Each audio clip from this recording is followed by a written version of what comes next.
Muy buenos días, bienvenidos a Reflexiones Bíblicas de la Carta a los Filipenses. Hoy vamos a estudiar el capítulo 4 del versículo 1 al versículo 9 y el tema del día de hoy es una nueva visión de el cómo mantener el gozo. Mis hermanos, hemos estudiado en el capítulo anterior de Filipenses, en el capítulo 3, de una nueva visión de lo que era el gozo en sí. Y yo creo que todos anhelamos vivir en gozo cada día, pero la realidad es que luchamos cada día también en cosas que ponen en peligro el gozo, y eso es lo que vamos a ver el día de hoy. Vamos a comenzar con el versículo 1 de Filipenses capítulo 4. La palabra del Señor dice: Así que, hermanos míos, amados y deseados, gozo y corona mía, estad firmes en el Señor, amados. Así que esta frase es una conclusión de los versículos anteriores, algo que vimos la semana pasada. ¿Y qué es lo que vimos en Filipenses 3, versículo 20? Dice Pablo: mas nuestra ciudadanía está en los cielos, de donde también esperamos al Salvador, al Señor Jesucristo, el cual transformará el cuerpo de la humillación nuestra, para que seamos semejante al cuerpo de la gloria suya, por el poder con el cual puede también sujetar a sí mismo todas las cosas. Ojo, mi hermano, ojo con esto, nuestra ciudadanía está en los cielos. Así que, si has entendido que nuestra ciudadanía está en los cielos, nuestro anhelo debe estar siempre allá. Nuestra esperanza debe estar siempre allá. Este versículo es algo así como que, por tanto que nuestra esperanza está en los cielos, estemos gozosos, estemos firmes manteniendo el gozo. Yo te quiero platicar rápidamente un amigo que estaba en la universidad, que venía de Sudamérica, creo que venía de Bolivia. En algún momento él vino aquí a México, según él venía nada más por 6 meses, y se quedó aquí en la ciudad, que yo recuerdo se quedó varios años, pero al inicio que él venía con su mentalidad puesta en Bolivia, ¿no? Él venía pensando, cuando estaba aquí, decía, no, pues yo nomás vengo por cierto tiempo, vengo por 6 meses, y pues no voy a comprar nada.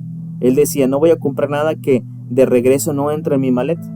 Entonces, los primeros 6 meses, si no es que el primer año, vivió muy austero. No compró estufa, estuvo rentando una casa, pero no compró estufa, no compró refri. Es más, se compraba solamente la ropa que necesitaba, porque él decía, no voy a comprar nada que no entre en mi maleta cuando me vaya a regresar. Así que realmente no se compró nada, porque él sabía que el tener cosas grandes iba a ser un problema, iba a ser un estorbo para el día que él se regresara. Mi hermano, esto es lo que Pablo está poniendo, la misma idea la que Pablo está poniendo en los hijos de Dios. Nuestra ciudadanía está en los cielos. No te encariñes con nada, no compres nada en este mundo que te vaya a costar dejarlo cuando tengamos que partir al Señor. Es lo que está diciendo Pablo básicamente. En conclusión, por todo lo anterior, prácticamente dice Pablo, estemos firmes y estemos en gozo. Hoy vamos a ver 4 factores que ponen en riesgo el gozo dentro de las congregaciones. Versículo 2. Ruego a Evodia y a Síntique que sean de un mismo sentir en el Señor. Pablo está diciendo, les ruego. En una carta dirigida a los filipenses, exclusivamente está mencionando a 2 personas, a Evodia y a Síntique, y dice, les ruego que sean de un mismo sentir en el Señor.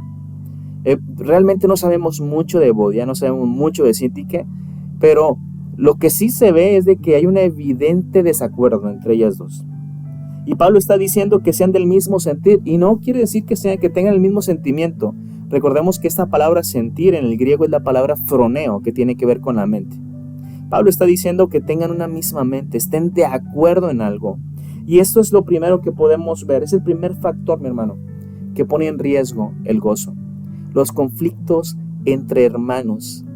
Los conflictos entre hermanos, y de por sí los conflictos entre hermanos de sangre se sienten feíto cuando estamos peleados, cuando estamos enemistados. Imagínate entre los hermanos de la iglesia.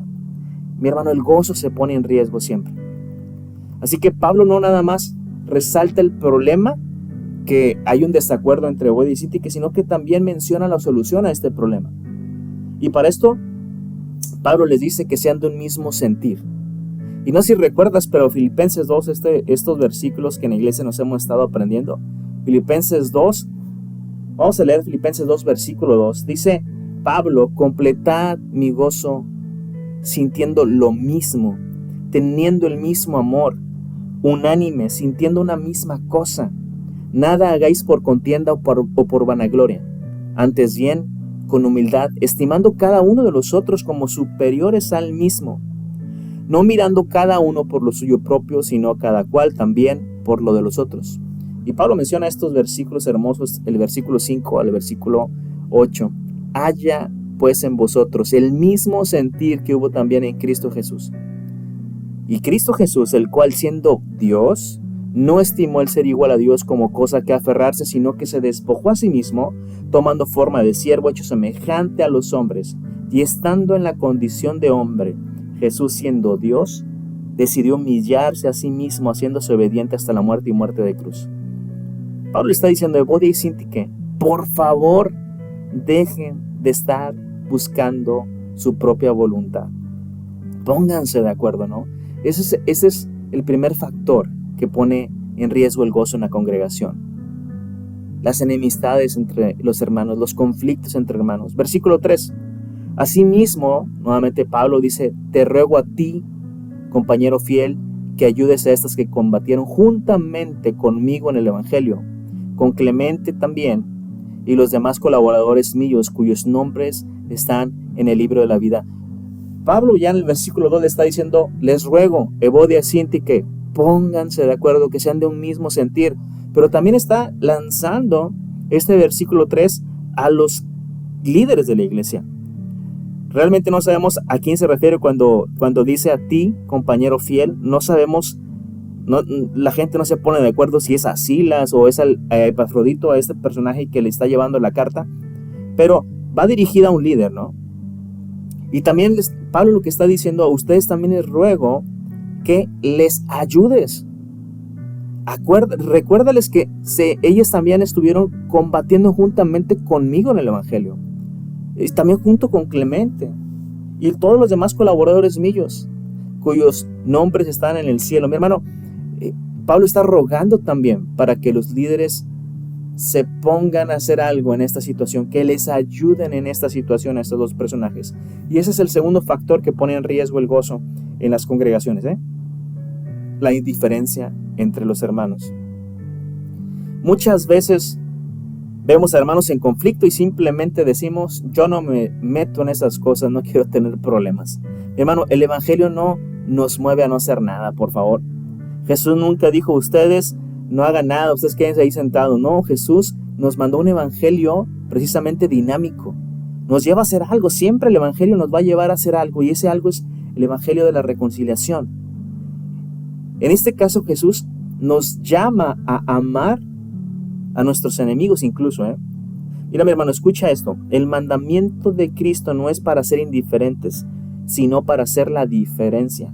Cuando tú recibes este mandamiento del Señor, no es para que trates con indiferencia a los demás hermanos, sino para que seas la diferencia con los demás hermanos. Así que, ¿cuál es la diferencia en este mundo? El amor, el amar a los demás hermanos. Esa es la diferencia.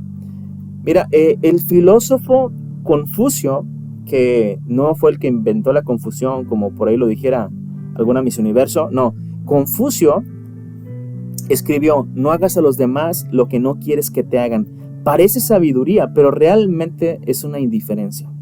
Cristo en Lucas 6:31 nos dice: haz a los demás y trata a los demás como quieres que te traten a ti. ¿Ves cómo es algo activo? O sea, no te llama que te quedes sentado, sino que hagas algo. Trata a los demás de la misma manera que te gustaría ser tratado.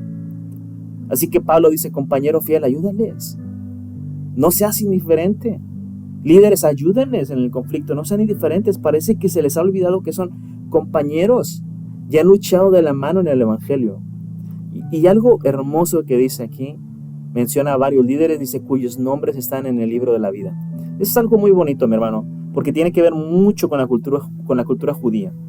Porque cuando una persona nacía en estos tiempos que se escribían las cartas, pues obviamente no, los llevaban al registro civil, pero no era como el registro civil que conocemos, ¿no? Todo está en la nube, llegas, quieres registrar a un niño que nació, te piden ciertos documentos y lo metes a la nube. Bueno, realmente en Jerusalén lo que había era un lugar donde tú llevabas con tu hijo, o sea, llevabas a tu hijo y lo registraban, y había un libro en el cual venía toda tu descendencia, y este libro le llamaban el libro de la vida. Así que Pablo se refiere a este libro de la vida, pero más que el libro de la vida físico, sino es el libro de la vida espiritual. La pregunta es, ¿ya se ha escrito el nombre de nosotros en ese libro? ¿Cómo podemos realmente nosotros escribir, o que Dios escriba nuestro nombre en el libro de la vida? ¿Por qué es importante? Porque Apocalipsis 20:15 dice: y el que no se halló inscrito en el libro de la vida fue lanzado al agua de fuego. ¿Cómo podemos nosotros, yo a mis 40 años, poder ser inscrito en ese libro de la vida? Mi hermano, naciendo de nuevo. ¿Qué fue lo que le dijo nuestro Señor Jesucristo? Precisamente a Nicodemo: te es necesario nacer de nuevo, ¿no? Mi hermano, ese segundo punto, no seamos indiferentes. Cuando un hermano tiene un problema, del que sea, cualquier problema, hagámonos sentir, preocupémonos juntamente con ellos. Y además, y si todo está bien con los hermanos, alegrémonos con ellos también. Versículo 4. Regocijaos en el Señor, dice Pablo. Regocijaos en el Señor siempre. Otra vez digo, regocijaos, que no se nos olvide. Vuestra gentileza sea conocida de todos los hombres. Punto. El Señor está cerca. Esta frase, el Señor está cerca, no está hablando de tiempo. Está hablando de una cercanía física de nuestro Señor. En Mateo 4:17 dice que Jesús comenzó a predicar desde ese momento: arrepentidos porque el reino de los cielos se ha acercado. Mi hermano, el Señor está tan cerca de nosotros que podemos hablar con Él, que puedes confiar en Él. Por eso este versículo que sigue es: no te afanes. Mira lo que dice el versículo 6. Por nada estéis afanosos, si no sean conocidas vuestras peticiones delante de Dios en toda oración y ruego con acción de gracias. Hermano, el Señor está tan cerca que te escucha. Así que cualquier situación que tú puedas tener en la carne, cualquier aflicción, no te afanes de la aflicción. ¿Por qué? Porque el Señor está cerca y puede escucharnos y puede contestar las peticiones que hagamos. Ese es el tercer factor que pone en riesgo el gozo: el afán. El afán está poniendo en riesgo el gozo de muchos hermanos. Yo sé que es difícil no afanarnos. ¿Por qué? Porque este mundo es afán. Las enfermedades, los problemas económicos, los problemas políticos, decisiones en el gobierno, decisiones en el trabajo, en tu trabajo, todo produce afán, mi hermano. Pero ¿cómo puedo quitarme el afán para que no me robe el gozo? Bueno, escucha esto. Nuestra esperanza siempre nos va a dirigir a Cristo, pero nuestro afán siempre nos va a mantener atados a la tierra. Escúchalo nuevamente. Nuestra esperanza nos dirige a Cristo, pero mi afán me ata a la tierra. Pablo nos dice: no te afanes, y nos da algo que sí debemos de hacer. Nos dice: no hagas esto, que es no te afanes, pero sí haz esto, que tus peticiones sean conocidas en toda oración y ruego. Pablo dice: no nos afanemos por las situaciones, sino pídele a Dios. Nuevamente, el Señor está cerca. Ahora, ¿cómo le pido al Señor? En oración y ruego. El ruego tiene que ver con nuestra actitud. Tú puedes hablar con el Señor y decir: Señor, si está dentro de tu voluntad proveerme esta situación, proveerme esto, proveerme lo otro, o ayudarme en esta situación, o en esta aflicción, o en este problema, por favor, Señor, extiende tu mano. Y algo importante que no se nos olvide: con acción de gracias. ¿Sí? Con acción de gracias. Demos gracias en todo al Señor. ¿Por qué? Tú vas a decir: oye, si yo ya oré al Señor, ya pedí al Señor, ya hice oración y ruego al Señor, y nada más no veo la situación mejorada. Bueno, tú da gracias al Señor, aunque no lo vean mejorado. ¿Por qué? Porque te está escuchando. Porque si no te lo ha dado, si no ha arreglado la situación, tú debes de darle gracias, porque es su voluntad, y su voluntad es buena, es agradable y es perfecta. Su voluntad es correcta. Tú simplemente di: gracias, Señor, por lo que tú vas a hacer. Si me das el coche o no, si me das el aumento o no, si me das la sanación o no, pero gracias porque me estás escuchando. Versículo 7. Y la paz de Dios, que sobrepasa todo entendimiento, guardará vuestros corazones y vuestros pensamientos en Cristo Jesús. Dice esta palabra, y si hacemos todo lo de el versículo 6, la paz de Dios guardará nuestros corazones y nuestros pensamientos. Y el versículo 8 nos va a decir en qué sí debemos de pensar. Mira el versículo 8, por lo demás, hermanos, todo lo que es verdadero, todo lo que es honesto, todo lo que es justo, todo lo puro, todo lo amable, todo lo que es de buen nombre, y si hay virtud alguna, si algo digno de alabanza, en esto pensar. Y ese es el cuarto factor y último que pone en riesgo nuestro gozo: los pensamientos vanos. Ahora, ¿cuáles son los pensamientos vanos? También lo acabamos de ver en el capítulo 3 de Filipenses. Mira, vamos a leer versículo 18 del capítulo 3. Porque por ahí andan muchos, de los cuales os dije muchas veces, dice Pablo, y aún ahora lo digo llorando, que son enemigos de la cruz de Cristo, el fin de los cuales será de perdición, cuyos dioses es el vientre y cuya gloria es su vergüenza, que solo piensan en lo terrenal. ¿Ya cachaste? Que solo piensan en lo terrenal. Mi hermano, pensar en lo vano es pensar en las banalidades de esta vida, pensar en lo terrenal, pensar solamente en lo del mundo. Brother, nuestra ciudadanía está en los cielos, en esto pensemos. Y mira lo que dice Pablo, todo lo que es verdadero. ¿Qué es lo verdadero? Lo real. Hay mucha gente que empieza y está preocupada hoy en día por lo que va a pasar en el 2025. Dicen, oye, es que no sé si tendré dinero para comer en el 2025 porque la situación se ve muy difícil. Mi hermano, olvídate del 2025 hoy. Dice un hermano de la congregación que del 2025 se preocupe mi yo del 2025, o sea, mi yo del futuro, ¿no? Mi hermano, claro que puedes orar por el 2025, está bien que oremos, pero no te estreses por el 2025. Piensa en lo verdadero, en lo real, en lo que estás viviendo hoy. A veces nos preocupamos más por lo que ni siquiera es verdadero, que por lo que estoy pasando ahorita, por nuestra situación actual, por lo que sí es verdadero. También dice Pablo, todo lo honesto, todo lo justo, todo lo puro. ¿Te das cuenta, mi hermano, que hoy en día prendemos la televisión y vemos algún noticiero y puras malas noticias? Esa es la tendencia. Todo lo que es negativo siempre va a estar en las noticias, puras malas noticias. ¿Y eso qué es lo que hace? Nos roba siempre el gozo. Nos roba siempre el gozo. Pero dice Pablo, no pienses en esto, piensa en todo lo honesto, en todo lo justo, en todo lo puro. No pienses en lo incorrecto, en lo malo. Piensa en esto, para que no te robes en el gozo. Dice también todo lo amable, todo lo que es de buen nombre. Si hay virtud, dice en esto pensar. Y si algo digno de alabanza, en esto pensar. Hermano, esta frase de que si hay alguna virtud, pensemos en esto, me gusta mucho. Es decir, cuando tú estás escuchando o estás viendo una situación y hay muchas cosas negativas, siempre va a haber algo positivo dentro de la situación. Bueno, no pienses en lo negativo, piensa en lo bueno. Si hay alguna virtud, en esto pensar. Y enfoquémonos en eso. Te voy a contar una anécdota que me pasó hace unas semanas. Bueno, mis papás, mi papá y mi mamá, obviamente, gracias a Dios todavía los tengo con vida. Ellos se prepararon porque una hermana de mi mamá, una tía, estaba cumpliendo años. Entonces, ellos llevaron una carnita para asar, ellos llevaron algunas cositas porque querían que mi tía que ella pasara un buen rato, ¿no? Entonces llegaron a la casa donde nada más viven 2 tías y viven 2 hijos de ellos. Llegaron allá a la casa y llegaron temprano. De hecho, los calores aquí en Reynosa en ese tiempo están bastante fuertes. Y imagínate estar en el asador a las 12 del mediodía porque ellos querían darle ese buen momento a mi tía, ¿no?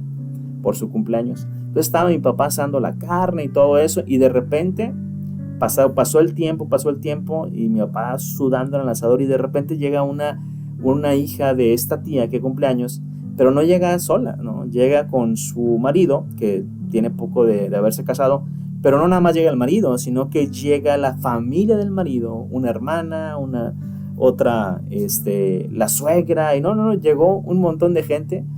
Y mis papás, pues se quedaban viendo así como que, oye, pues no compramos, obviamente, para todos, ¿verdad? Y llegaron y que se quedaron platicando. Entonces, para cuando llegó la hora de comer, pues era muy poca comida realmente para para la gente que estaba ahí. Entonces, esto me lo estaba platicando mi papá, porque yo no fui a ese evento, pero me lo estaba platicando mi papá en una visita que tuve con él en una cena, y estaba muy enojado platicándomelo, pero muy, muy, muy enojado, y me decía, pero es que cómo es posible, y hubieran llegado más temprano, nos hubieran dicho. Oye, se la pasó una hora hablándome de la situación y me lo dijo muy estresado. Para que al último dijera mi papá lo siguiente, me dijo, pero lo bueno es que tu tía se miraba feliz. Y yo así como que no, hombre, o sea, toda una hora mi papá enojado contándome toda esta historia para que el último me dijera, pero lo bueno es que tu tía estaba feliz. O sea, mi papá cuando me lo contaba no tenía gozo, estaba amargadísimo, estaba pensando solo en lo malo del día. Pero si hubiera pensado desde el principio en lo bueno, que la cumpleañera estaba feliz porque ahí estaba la familia, que estaba su hija y estaba la familia de su esposo, y que pasó un buen rato, hubiera sido diferente la plática. Su estado de ánimo, creo yo, que hubiera cambiado mucho. Y hubiera dicho desde un principio, ¿sabes qué? Se logró el objetivo. El objetivo era hacer pasar un buen rato a la cumpleañera. Hermano, muchas veces nos enfocamos tanto en las cosas negativas de las situaciones que olvidamos lo bueno. Ese es el cuarto factor que pone en riesgo siempre el gozo. El cuarto factor es que estamos pensando en las banalidades. No pensamos en lo amable, no pensamos en lo que es de buen nombre. No pensamos si hay virtud o no hay virtud. No pensamos en lo honesto, no pensamos en lo justo, no pensamos en lo puro. No pensamos en lo verdadero. Hermano, el día de hoy hemos visto 4 factores que ponen en riesgo el gozo. Y estos factores son los conflictos entre hermanos. Es la indiferencia entre los mismos hermanos que no estamos para ayudar. No estamos para ayudar a la reconciliación de los demás. Ese otro es el afán de este mundo.